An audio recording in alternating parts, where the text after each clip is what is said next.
organization and your members always have the resources and the platforms to deliver the voices that must be heard. So I thank you for hosting me today. 4 years ago, when we came in during the worst unemployment since the Great Depression. We came in during the worst public health epidemic in centuries. We came in after the worst attack on our democracies since the Civil War. And a lot of it due in large part to the mismanagement by the former president as it relates to COVID and obviously January 6th. And we had then a lot of work to do to clean up a mess. As of today, we have created over 16 million new jobs, over 800,000 new manufacturing jobs. We have the lowest Black unemployment rate in generations. We have invested in small businesses, and they're to the benefit of many people, but including Black small businesses, some of the highest rate of creation of new Black small businesses in years.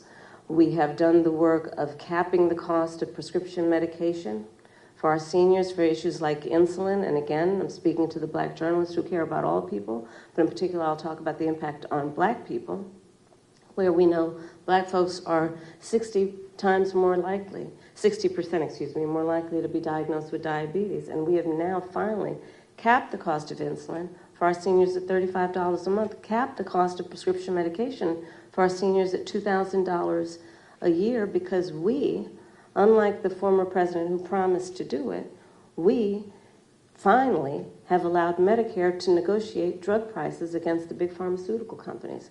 And these are just some of the accomplishments. Is the price of groceries still too high? Yes. Do we have more work to do? Yes. And I will tell you, I do believe that I offer a new generation of leadership for our country that is about, in particular, turning the page on an era that sadly has shown us attempts by some to incite fear, to create division in our country, and to do the work that is about bringing some level of optimism and, dare I say, ambition about what I know is possible in our country. And so my plan for the economy includes what I imagine and believe and call an opportunity economy. What we can do to grow an opportunity economy where all people have access to the resources to compete, to apply their incredible work ethic, their ambition, their aspirations, and their dreams, and actually not just get by, but get ahead. And I can talk in more detail about it, but specifically, I'll mention a few things. Yeah. One of the big issues that affects people right now in terms of the economy and their economic well-being is we have a shortage of housing supply. It's too expensive. People can't afford to buy a home. You know, we grew up, our parents, where they had the ability to somehow believe the American dream was attainable. Not so much for younger working people. And I recognize that. So my approach is a new approach, which is to say, let's just take this and deal with it head on. And part of my approach is to say, I'm going to employ and engage the private sector, in particular home builders with tax credits, to give them the incentive to create new housing, 3 million by the end of my first term, and understanding that not everybody is, handed a silver spoon, but works hard and is trying to save up for a down payment. Part of my plan under my opportunity economy is to give first-time home buyers a $25,000 down payment assistance so they can just get their foot in the door to be able to then engage in what will prove to be their opportunity to build intergenerational wealth. And here's my personal experience coming at that. I grew up a middle-class kid. My mother was hardworking. She raised me and my sister Maya. She saved up, and it was only by the time I was a teenager that she could afford to actually buy her first home. And I know, and I identify with, I know where I come from. Madam Vice and President. I know, but I'm just going to finish. I know that so many people work so hard and should have the opportunity to just get their foot in the door. again, so it's not just about getting by, but getting ahead. Please. I'd like to ask you more about the opportunity economy. Housing is a part of it, as well as expanding the earned income tax credit, financial support, as you mentioned, for first-time buyers, and a $50,000 tax deduction for startups and small businesses. Yes. But I want to talk to you about the squeeze that millions of Americans are also dealing with that impacts their ability to work and make money, and that is child care and elder care. And it's a squeeze for millions of people. In some parts of the country, it costs more for childcare than for rents. I think Bloomberg recently reported an average of $33,000 a year. So I'm just wondering, you mentioned that in your opportunity economy, a child tax credit, but that's just one part of an ecosystem. Please tell us, what plans will you propose to guarantee that families can actually afford childcare and elder care? So to your point, it is sadly the state of affairs in our country that working people often have to decide to either be able to work or be able to afford childcare.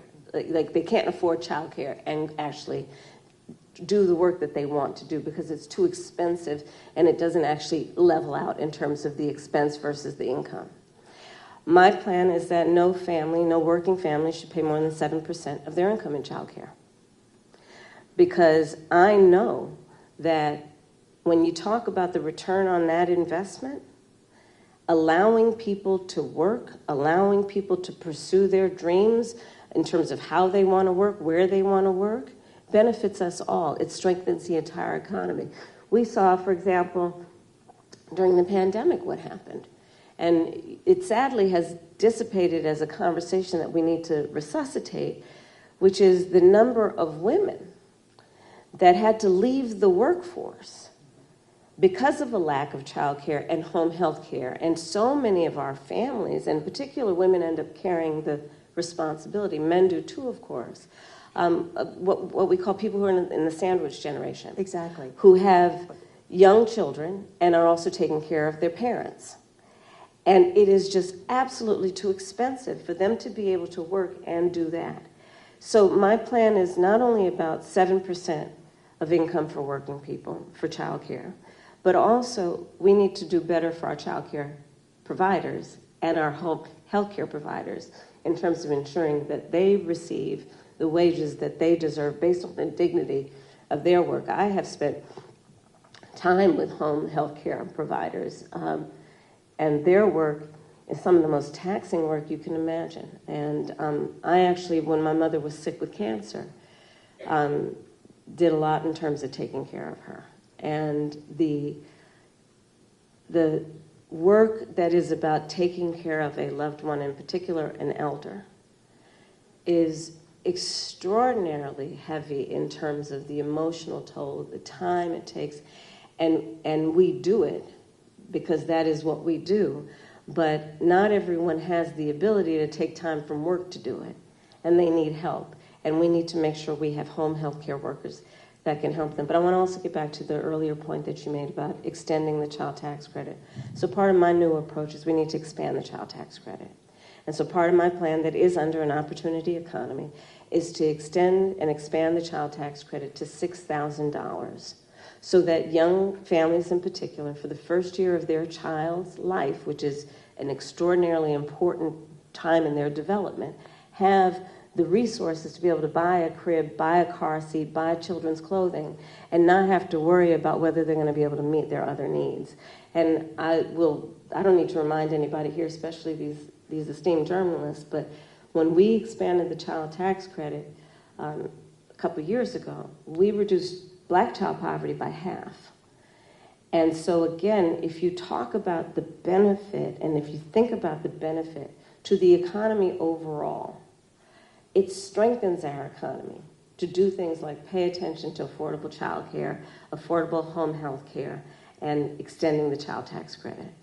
Madam Vice President, Black men, as you know, are a closely watched voting bloc. You've hosted Black men at your residence. Yep. You have engaged Black men and centered them in your economic opportunity tour. Mm-hmm. But polling shows that some Black men, particularly young Black men, are considering voting for Donald Trump, and they see him as better for the economy. What is your message to young black male voters who feel left out of this economy, and how can your economic policies materially change their lives? So I appreciate the spirit of the question, but I'll tell you, I've often been asked this question in a way that I've had to respond by first saying that I think it's very important to not operate from the assumption that black men are in anybody's pocket. Black men are like any other voting group. You got to earn their vote. So I'm working to earn the vote, not assuming I'm going to have it because I am black, but because the policies and the perspectives I have understands what we must do to recognize the needs of all communities. And I intend to be a president for all people. Specifically as it relates to what we need to do, to your point around economic opportunity. Yes, I started way before I was at the top of the ticket at what I called an economic opportunity tour, focused on black men. Understanding that, for example, we have so many entrepreneurs in the community who do not have access to capital, but they've got great ideas, an incredible work ethic, the ambition, the aspiration, the dream, but don't have the relationships necessarily. So my work has included, as vice president, getting billions more dollars into community banks, including working with the big banks to do that, so that we can increase access to capital for our small businesses, for our startups. Part of my plan under my economic opportunity plan going forward is that right now, startup entrepreneurs, small businesses only get a tax deduction of $5,000. Nobody can start a small business with $5,000. So I'm expanding that to $50,000.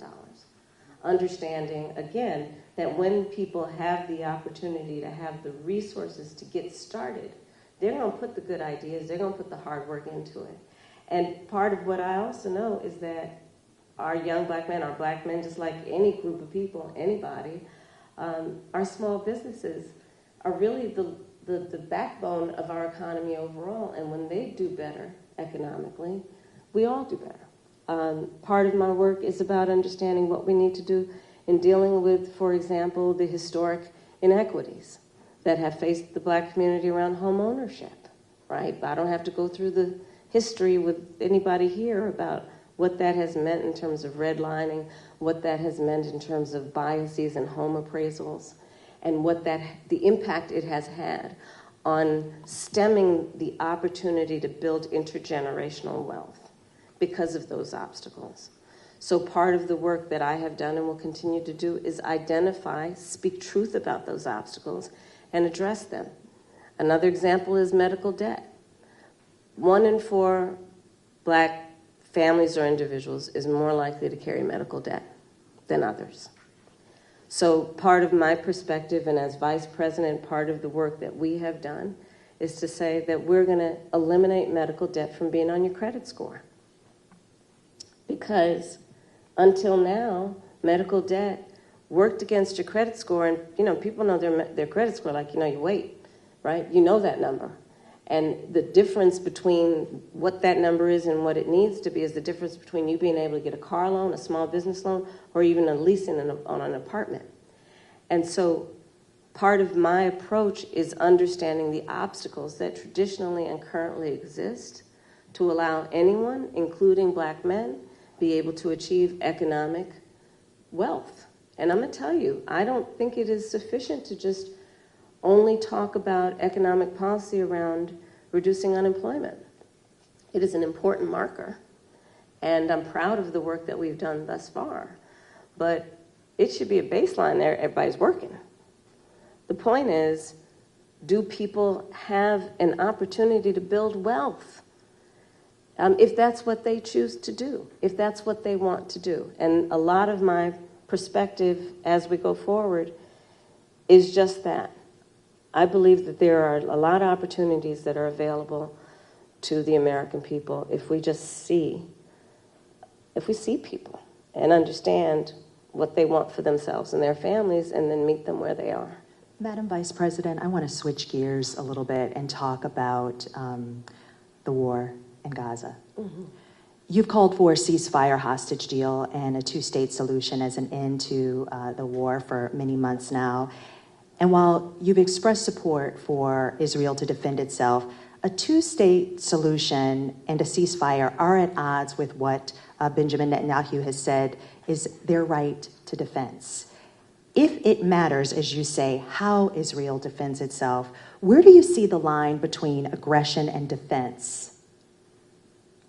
And our power as Israel's ally to do something.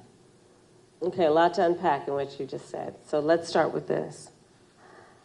I absolutely believe that this war has to end, and it has to end as soon as possible.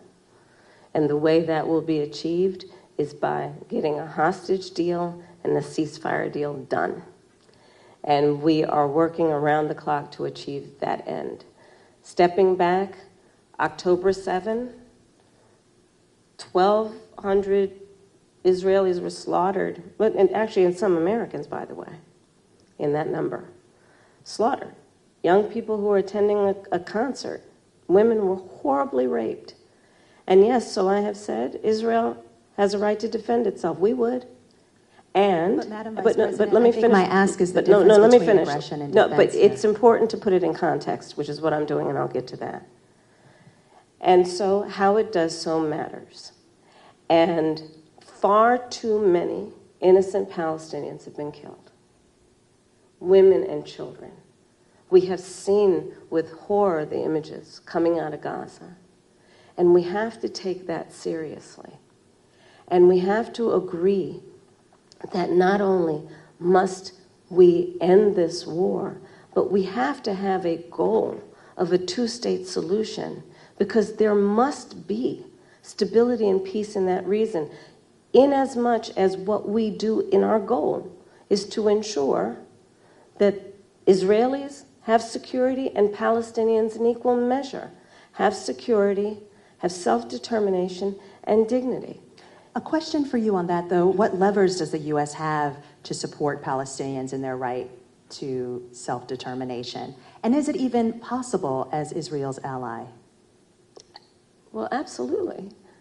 I will tell you, I have been actively involved in, for example, meeting not only with Israeli officials, but with Arab officials to talk about how we can construct a day after scenario where we participate in ensuring those exact goals that I outlined, including as part of the principles that should be applied to those goals, that there be no reoccupation of Gaza, that there be no changing of the territorial lines in Gaza, that there be an ability to have security in the region for all concerned in a way that we create stability, and let us also recognize in a way that ensures that Iran is not empowered in this whole scenario in terms of the peace and stability of the region. But absolutely, the United States of America absolutely has a role, which is why we have been active, in particular with the Qataris and the Egyptians, around attempting to get a deal done and get it done as quickly as possible. But Madam Vice President, just to follow up really quickly, is there a specific policy change that you as President of the United States would say you would do that would help this along? Because you've gotten a lot of credit for emphasizing the humanity of Palestinians. Mm-hmm. But what I often hear from folks is that there's no policy change that either you or the President Biden have gone and said they would do. Is there a specific policy change as president that you would do in our helping of Israel? We need to get this deal done, and we need to get it done immediately, and that is my position, and that is my policy. We need to get this deal done. But in the way that we send weapons, in the way that we interact as their ally, are there specific policy changes? Well, Eugene, for example, one of the things that we have done that I am entirely supportive of is the pause that we've put on the 2,000-pound bombs. And so there is some leverage that we have had and used. But ultimately, the thing that is going to unlock everything else in that region is getting this deal done. And I'm not going to disclose private conversations, but I will tell you, I've had direct conversations with the Prime Minister, with the President of Israel, with Egyptian leaders, and with our allies. And I think we've made ourselves very clear this deal needs to get done in the best interest of everyone in the region, including getting those hostages out who, I mean, we saw the latest example of what happened with the six most recently, one of whom was an American citizen. But what do you say to those that say that's not enough, that stopping the 2,000-pound bombs the one time wasn't enough, that this administration, your possible administration, has to do more? Well, we are doing the work of putting the pressure on all parties involved to get the deal done. But let me be very clear also. I support Israel's ability to defend itself. And I support the need for Palestinians to have dignity, self-determination, and security as we move forward and get a two-state deal done. But right now, the thing we need to get done is this hostage deal and this ceasefire deal. We need a ceasefire. We need the hostage deal. I want to switch gears to racial justice, Madam Vice President. Last month, you eulogized Congresswoman Sheila Jackson Lee. Yeah. Jackson Lee's signature bill, one of a few, was H.R. 40, which would create a commission to study the history of U.S. slavery and study the issue of reparations. She introduced H.R. 40 every session of Congress, taking up the mantle from Congressman John Conyers. This is a bill that you have co-sponsored as a U.S. Senator. Yet, this has, despite the fact that this has been, similar commissions have been created on the state level and on the local level, is yet to pass in Congress, let alone come out of committee. Congresswoman Jackson Lee, Congresswoman Barbara Lee, and other advocates have called for President Biden to take executive action to create this commission. Would you, as president, take executive action to create this commission, or do you believe that it should happen in Congress? Well, first of all, as you mentioned, Sheila Jackson Lee, she was an extraordinary leader who we just recently lost, and she was a friend and a real champion for so many issues. So I feel compelled to say that about her. On the issue of what we need to do going forward, look, first of all, we just need to speak truth about history in spite of the fact that some people would try and erase history and try and teach our children otherwise. We need to speak truth about the generational impact of our history in terms of the generational impact of slavery, the generational impact of redlining, of Jim Crow law. I could go on and on and on. These are facts that have had impact. And we need to speak truth about it. And we need to speak truth about it in a way that is about deriving solutions. And frankly, I think that we, and part of that is studying it to figure out exactly what we need to do. But part of what we can do right now is, for example, what I'm talking about in terms of building an opportunity economy, which is addressing explicitly the obstacles that historically and currently exist and dealing with them.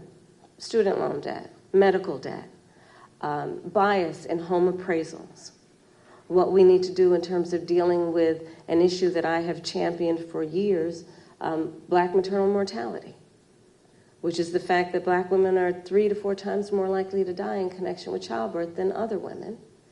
And we know that the reasons for that include disparities that pre-exist her pregnancy, including disparities that exist in the system during her pregnancy. So all of those things must be addressed. But do you have a position on whether that should happen, this commission should happen through executive order or via Congress? I think Congress ultimately will have the ability to do this work. I'm not discounting the importance of any executive action, but ultimately Congress. Because if you're going to talk about it in any substantial way, there will be hearings, there will be a level of public education and dialogue that, and I think that was part of the spirit behind the congressional action thus far, to ensure that everyone can participate in this conversation in a way that elevates knowledge about history and the reference points that that are the impetus of this conversation. Especially, again, when people are trying to deny history. When people are, so-called leaders are saying that enslaved people benefited from slavery. I mean, let's talk about the delta here in terms of the work that needs to be done. It's profound. Madam Vice President, I want to move to Springfield, Ohio, and what's happening there. We've seen school closures, parents worried about their kids leaving the home because of racist conspiracy theories that I won't repeat here, but they have been repeated by leaders on the Republican side, President Trump, former President Trump, and Vice Presidential nominee J.D. Vance. From your perspective, is this just a case of irredeemable racism that can't be mitigated by any rational action, or is this a situation in which a federal response could help this community heal? There's a question of resources and... Well, no, I'll let you finish and then I'll speak. Okay. It's a crying shame. I mean, my heart breaks for this community. There were children, elementary school children, who it was school photo day. You remember what that's like? Going to school on picture day?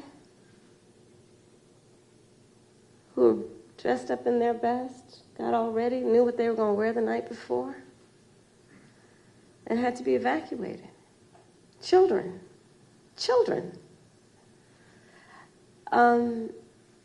A whole community put in fear.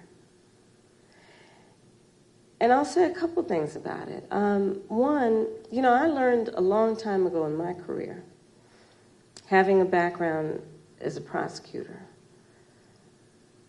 when you have these positions, when you have that kind of microphone in front of you, you really ought to understand at a very deep level how much your words have meaning. I learned at a very young stage in my career that the meaning of my words could impact whether somebody was free or in prison. As Attorney General, I was of California, fifth largest economy in the world. I was acutely aware that my words could move markets. When you are bestowed with a microphone that is that big, there is a profound responsibility that comes with that. That is an extension of what should not be lost in this moment, this concept of the public trust.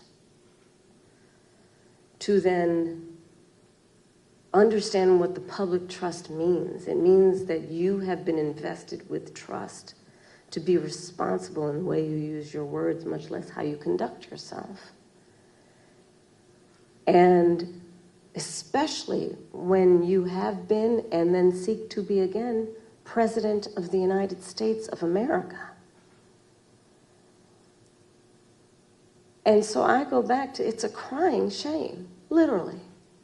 What's happening to those families, those children in that community, not to mention what is happening in terms of, look, you say you care about law enforcement resources being put into this because of these serious threats that are being issued against a community that is living a productive, good life before this happened. And spewing lies that are grounded in tropes that are age-old. And look, I said it not very far from here the other day at the debate. This is not new. This is not new in terms of these tropes. This is not new in terms of where it's coming from.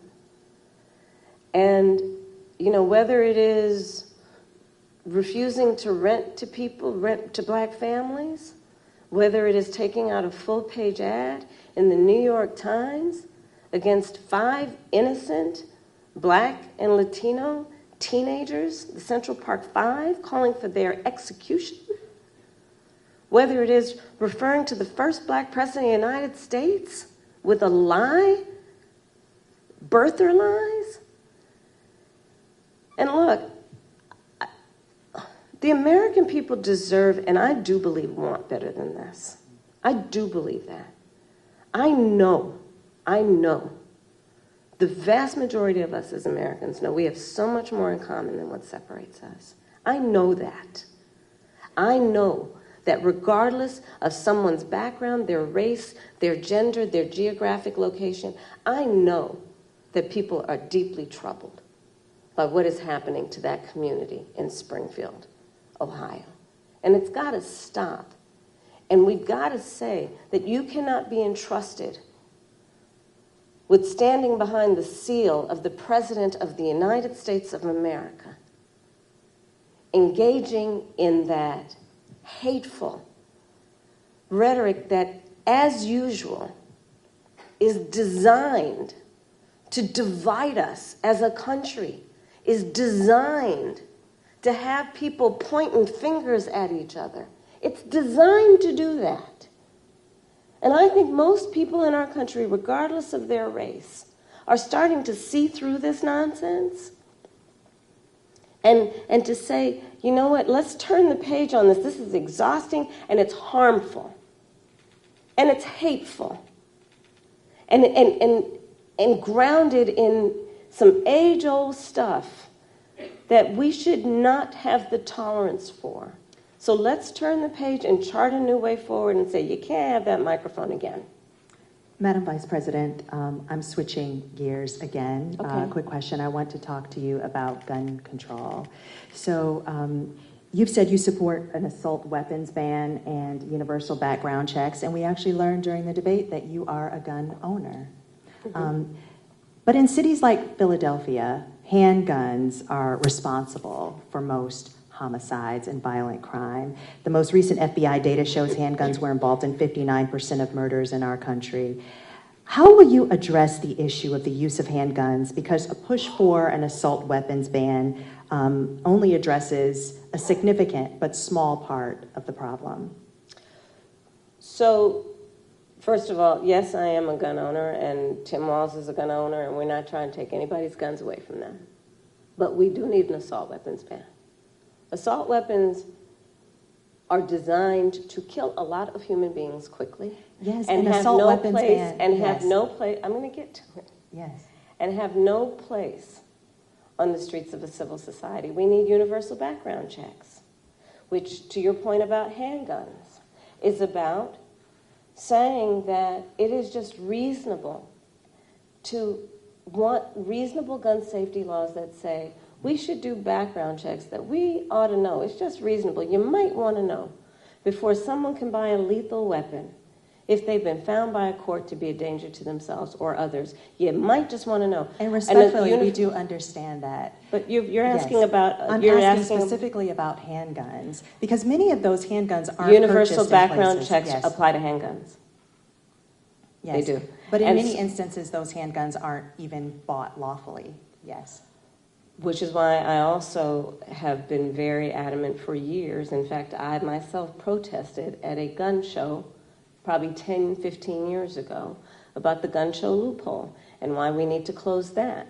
Because what ends up happening is that gun shows at flea markets, gun dealers are not, under existing law in the past, required to register their sales. And so you are exactly right that a lot of homicides, for example, a good number of them, I don't have the statistic in front of my mind, are committed with illegally purchased guns. And that's why we need to address each entry point in the issue, including universal background checks, closing the gun show loophole, and what we need to do as a general matter to focus not only on reaction to crime, but prevention of crime.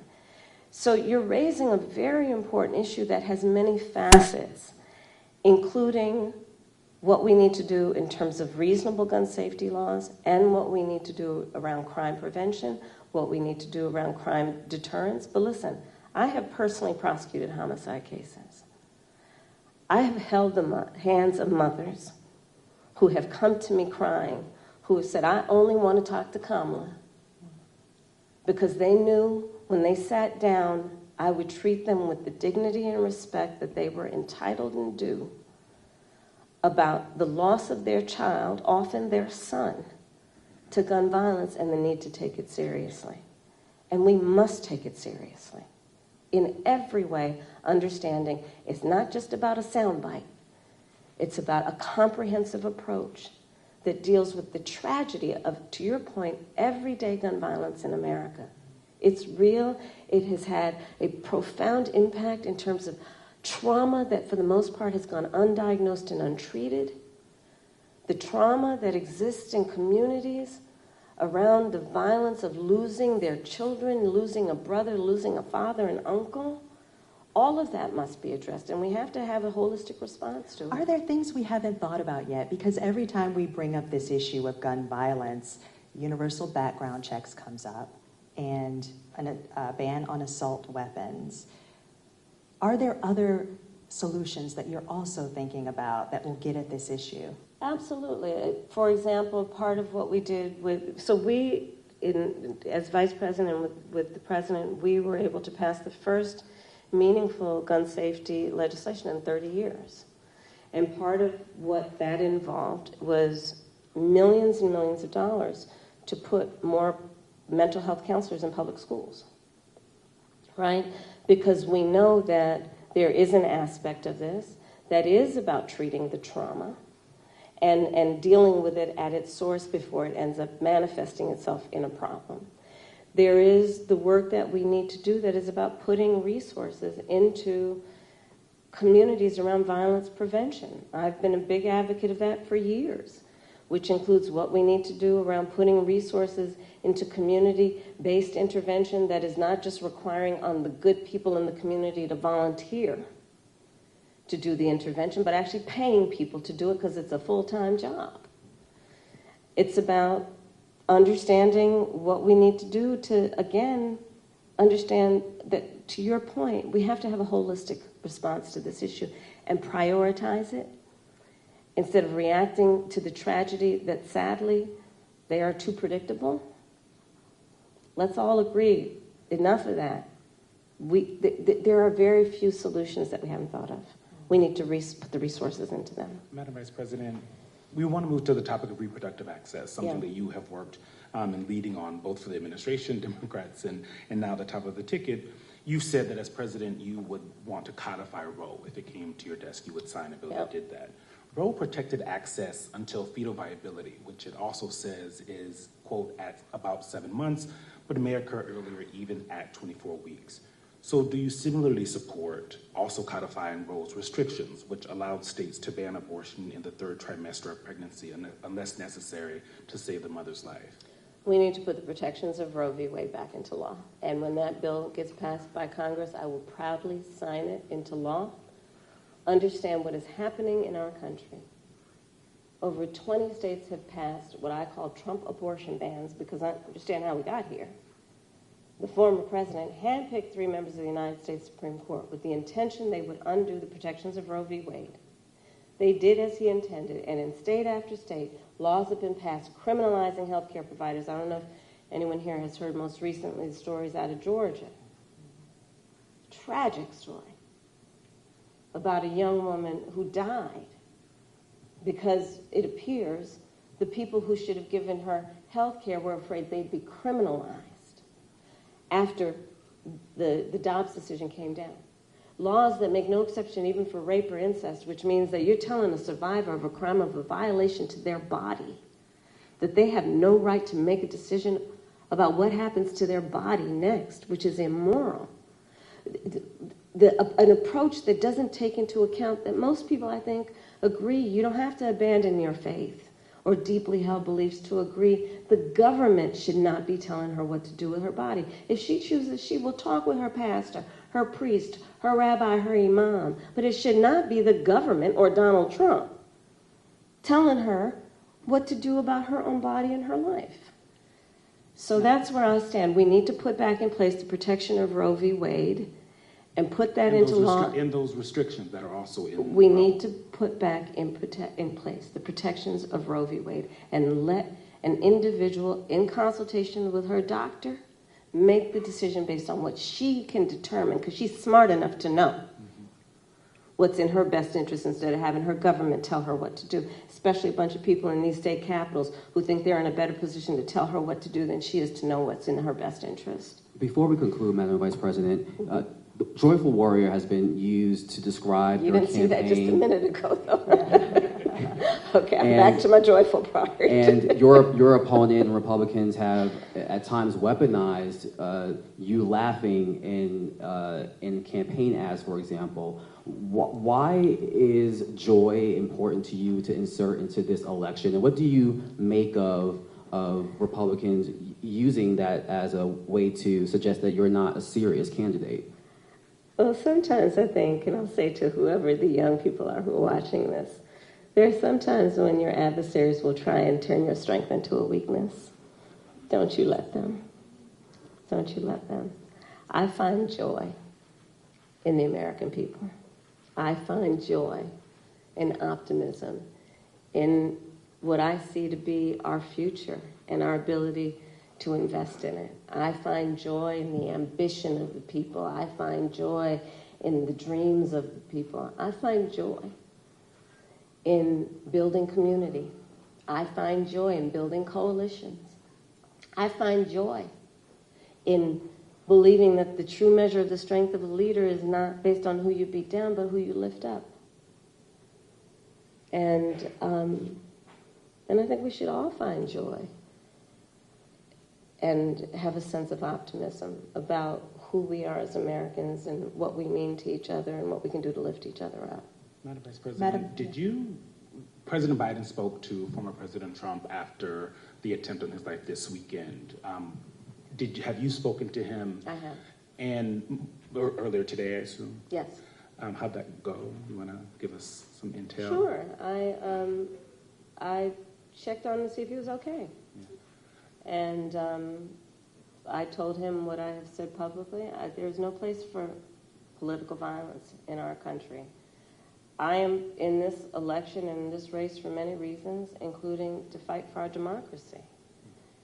And in a democracy, there is no place for political violence. We can and should have healthy debates and discussion and disagreements, but not resort to violence to resolve those issues. On January 6th, your vehicle was allowed to kind of pass a viable pipe bomb. We've seen... No, I was in the building. You were in the building. And we've seen what's happening with former President Trump. Do you have full confidence in the Secret Service to protect all of you? I do. You feel safe, you and your family? I do. But, I mean, you can go back to Ohio. Not everybody has Secret Service. And there are far too many people in our country right now who are not feeling safe. I mean, I look at Project 2025, and I look at, like the Don't Say Gay laws coming out of Florida. Members of the LGBTQ community don't feel safe right now. Immigrants or people with an immigrant background don't feel safe right now. Women don't feel safe right now. And so, yes, I feel safe. I have Secret Service protection.